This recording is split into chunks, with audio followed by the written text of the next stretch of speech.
voting for Obi because they see him as decent than other candidate, Jide Otitoju. Welcome to the news and thank you for tuning in to listen. Popular Nigerian broadcaster and multiple award-winning journalist Babajide Otitoju has given reasons why the presidential candidate of the Labour Party, Mr. Peter Gregory Obi, is widely accepted among the young population of Nigeria than the other candidate. Babajide Otitoju, while speaking during today's Issues with Jide on TVC YouTube channel, said a good number of Nigerian youth want to be actively engaged in politics, unlike before. He said most of the young people are rooting for P2B because they see him as more decent than other candidates. Young people see P2B as more decent than other candidates, Babajide Otitoju stated. He also said that the young people understand that the older politicians are not ready to surrender power to the youth. The old politicians are not ready to surrender power to the youth. The young people must be ready and show willingness to take power from them, he said. I don't understand. Well, let me say this one. I don't think decency is the only thing that is making the youth to drift towards P2B. It is way, way beyond just decency. It's beyond decency. Look, it's just as if, how am I going to put it? You know when you have been choking that there is no oxygen. You have been choking and somebody brings oxygen and gives you oxygen. You know, you are now having a little relief. It is just a very similar issue. It is very similar. On all sides, the situation of the country is choking. The security is nothing to write home about. The security is nothing to write home about. The economy is bad. Everything. The thing is, there is no one single person in Nigeria, even the rich of the rich, is feeling the heat on all sides. And the thing is, all other candidates, I don't know, maybe I stand to be corrected, but all other candidates, when they come out to sell themselves, market themselves, most of them, they tend to deviate from doing that. A lot of them are caught up in the web of, what is my opponent doing? My opponent is not better. I am better than my opponent. That is not the best way to sell your market. I've used this scenario before. Imagine that you were a product. Let's say, for instance, it was this Eva company, or not even Eva, Dove company. They are into soap production. You will not see a Dove company during their adverts start mentioning Eva. Oh, Eva is not okay. Oh, Eva makes you darker. Oh, Eva. No, it's absurd. In fact, if that kind of mistake happens, I did tell you, that particular company, they will fire their marketing team. I'm telling you. Because you dare not, when you are advertising, you dare not mention the name of your competitor, because that is like publicizing no matter what you see. Even if you come out and say, oh, Eva is this, Eva is that, or you start speaking bad about, what you're doing is publicizing it. Apart from the fact that people are following him around because of, yes, it's not just the decency.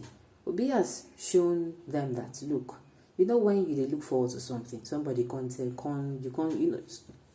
it's just like you're looking forward to something and somebody can't say, this thing too, he gets her. Before you and that person, there's something in common between you people. That is just it.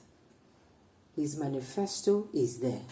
In fact, it is his manifesto that is making people, that is pulling people towards him the more.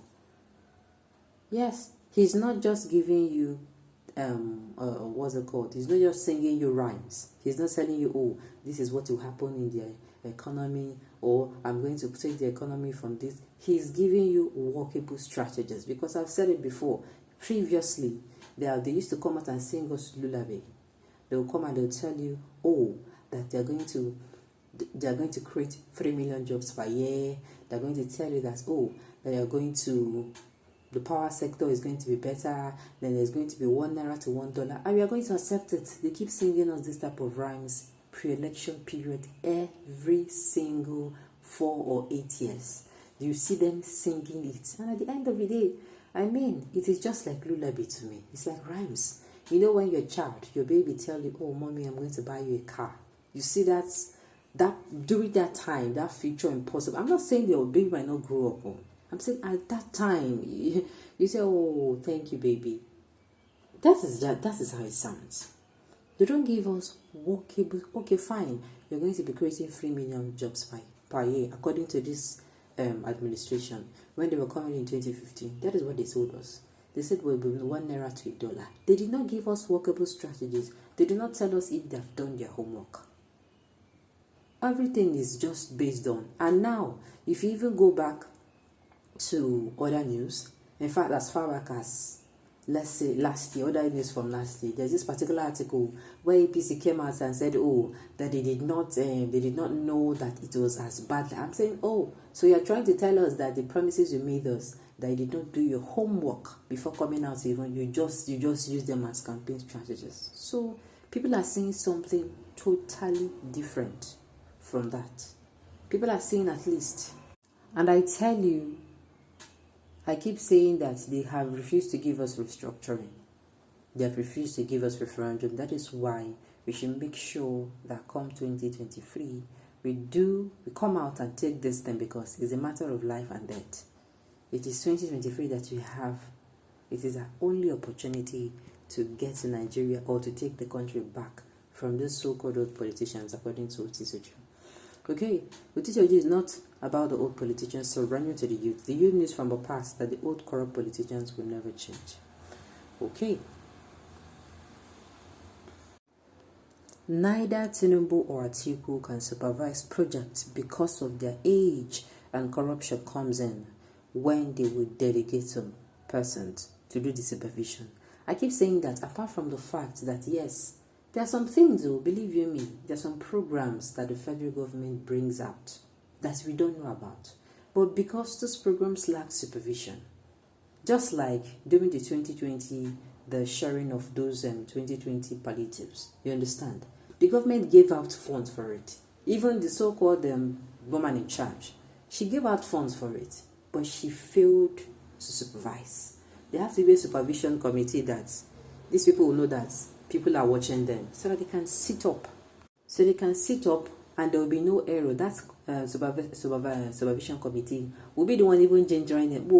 And there will be clearly consequences if they are not accountable, or if they are not up and doing their job. Most of the candidates, they can't. We need somebody who will give the job, supervises, and ensure that job is done.